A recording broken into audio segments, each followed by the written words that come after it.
시청자 여러분 안녕하십니까? BOE 모닝뉴스 시작합니다. 미국이 북한 핵과 인권 문제를 동시에 다룰 수 있을지에 대해 엇갈린 분석이 나오고 있습니다. 그렇게 할 수 있다고 밝힌 바이든 행정부의 대북 정책 원칙을 환영하는 긍정적 평가와 현실성이 떨어진다는 회의론이 공존합니다. 조상진 기자가 보도합니다. 미국 국무부의 데니얼 네이들 국제 종교자유국장은 지난 12일 북한의 핵과 인권 사안을 동시에 다룸으로써 우리의 근본적 원칙의 중요성을 보여주고 더 나은 결과를 얻게 된다면서 두 사안을 전체적으로 다루지 않으면 영내 영구적 평화와 안정이 축소될 것이라고 말했습니다. 로버트 킹 전 국무부 북한인권 특사는 13일 VOA와의 전화통화에서 국무부 국제 종교자유국 관리의 이 같은 발언은 매우 도움이 된다면서 북한과의 핵 협상을 할 때도 인도주의와 인권 상황을 다룰 공간을 남겨둘 수 있다고 말했습니다. As people have said, you have to be able to walk and chew gum at the same time. And I think negotiating with North Korea and dealing with them on the issues of nuclear weapons is something that can also leave room for dealing with North Korea on humanitarian and human rights conditions. 반면 네반스 리비어 전 국무부 수석 부차관보는 자신의 북한 관련 경험에 비춰볼 때 인권 기록에 대한 어떤 비판도 북한에 매우 단호하고 분명하며 성난 반응을 불러일으켰고 이번에도 그럴 것 같다면서 대비해야 한다고 말했습니다. I don't know if it's going to obstruct the U.S. efforts, but what I think it will do is it will engender a pretty strong and negative response from North Korea. We need to be prepared for that. 켄 고스 해군 분석센터 적대국 분석 프로그램 국장은 북한의 인권 개선은 외부 압박이 아니라 오직 내부에서 유기적으로 이뤄져야만 가능하다면서 북한 인권을 압박할 수는 있겠지만 결국 핵 문제를 포함한 우리의 외교 노력을 복잡하게 만들 뿐이라고 진단했습니다. My view is that the only way that you're going to achieve human rights in North Korea is organically from the inside out, not from the outside in. We can pressure North Korea all they want about human rights. All it's going to do is complicate our diplomatic efforts on other fronts, including the nuclear program. 게다가 미국이 경제관계 등을 통해 북한과 관여하고 있지 않은 이상 북한의 인권 개선을 압박할 지렛대는 없다며 북한을 더 중국 쪽에 다가가게 할 뿐이라고 주장했습니다.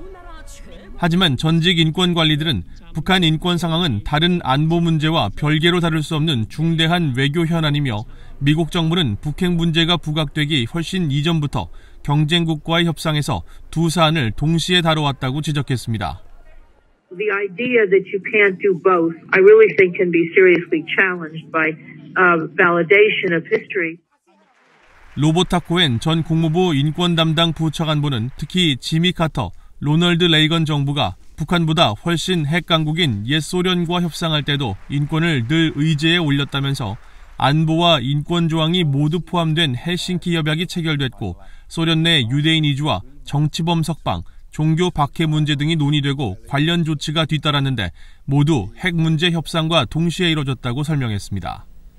BOA 뉴스 조상진입니다. 미국 적대 세력들의 사이버 역량은 날로 진화하고 있으며 미국 정부는 적들이 상당한 대가를 치르도록 하는 데 초점을 맞추고 있다고 미국 사이버 사령관이 밝혔습니다.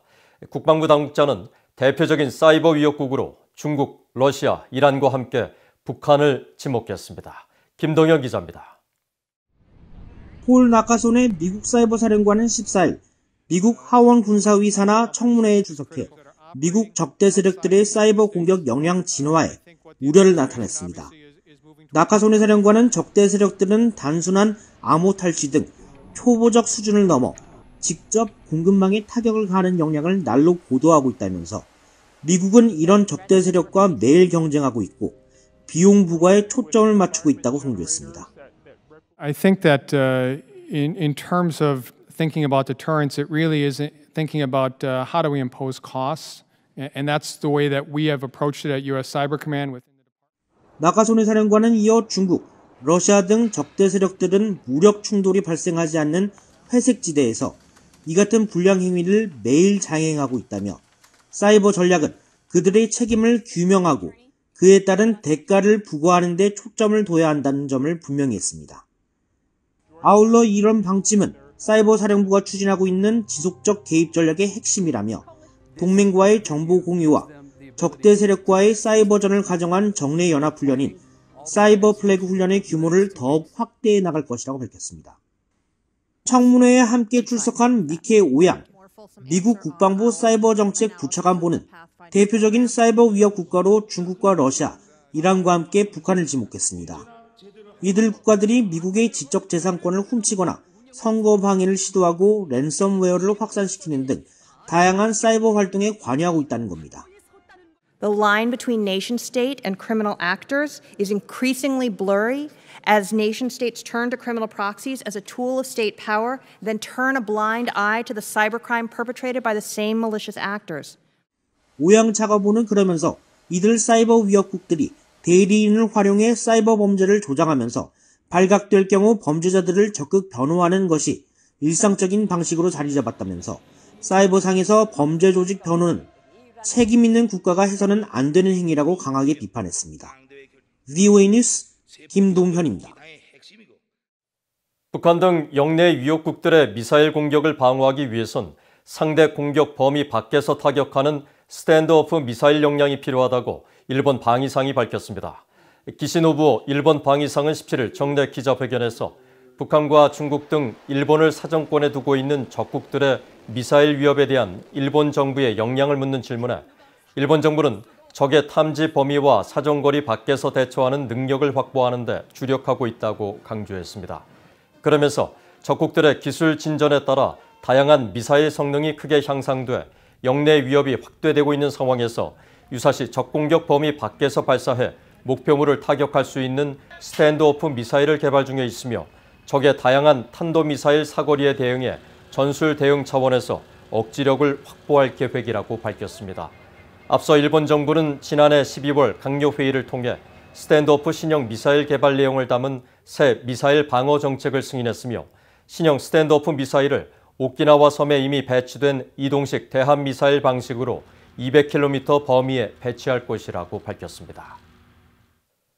미국과 한국이 이번 주 바이든 행정부 출범 이후 첫 정상회담을 가질 예정인 가운데 두 정상이 어떤 사안을 논의할지 관심입니다. 북한 문제를 비롯해 신종 코로나 바이러스 대응 협력과 중국 대응, 미한일 삼각공조 등 많은 현안들이 있는데 백악관은 철통 같은 동맹을 강조하는 자리가 될 것이라고 밝혔습니다. 함지아 기자입니다. 조 바이든 미국 대통령과 문재인 한국 대통령의 오는 21일 정상회담은 북핵 문제를 포함한 여러 의제들이 예고된 상태입니다. 젠사키 백악관 대변인은 14일 정례 브리핑에서 미한 동맹을 강조했습니다.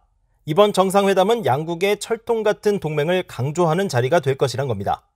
And on Friday, he will welcome His Excellency Moon Jae-in, President of the Republic of Korea, to the White House. President Moon's visit will highlight the ironclad alliance between the United States and the Republic of Korea and the broad and deep ties between our governments, people, and economies. 북한의 핵 문제는 정상회담의 핵심 의제 중 하나라는 데 이견이 없습니다. 미국 정부는 대북 정책 검토를 마쳐 이 결과를 토대로 두 정상 간의 긴밀한 조율이 필요할 것으로 예상됩니다. 북한의 인권 유린 문제와 관련해 접근 방식의 차이를 보이고 있는 양국의 입장이 어떻게 조율될지도 주목됩니다. 또 두 정상은 경제와 통상 분야에서 실질적인 협력과 관련해 반도체 수급 부족 문제 등을 논의할 가능성이 있습니다. 백신 수급 문제를 겪고 있는 한국 정부 입장에서는 신종 코로나 바이러스 감염증 대응 협력 방안 논의도 중요합니다. 한국과 일본의 갈등 해결 문제도 이번 정상회담의 의제에 반드시 포함됐을 것이라는 분석도 나옵니다. 바이든 행정부가 출범 후 줄곧 북한 문제는 물론 중국 대응을 위한 미한일 삼각공조의 중요성을 강조해온 만큼 이 부분에 대한 논의가 이뤄질 수밖에 없다는 겁니다. I think Japan and South Korea are already under pressure from the Biden administration to stabilize the relationship. I think it's very clear from the respective 2+2 statements that the U.S. is prioritizing the desire for increased Japan-South Korea cooperation. 중국 견제를 위한 미국과 일본, 호주, 인도 4개국 협의체, 쿼드의 한국 참여 문제가 이번 정상회담에서 논의될지도 주목됩니다. 한국 정부는 쿼드 참여가 이번 정상회담의 의제가 아니라고 선을 그었지만 전문가들은 어떤 형태로든 이 문제가 다뤄질 가능성이 있다고 전망했습니다. VOA 뉴스 함지아입니다. 북한 당국이 도쿄올림픽에 이어 다음 달 한국에서 열릴 예정인 2022 카타르 월드컵 축구 예선 경기에도 불참한다고 아시아 축구연맹이 밝혔습니다.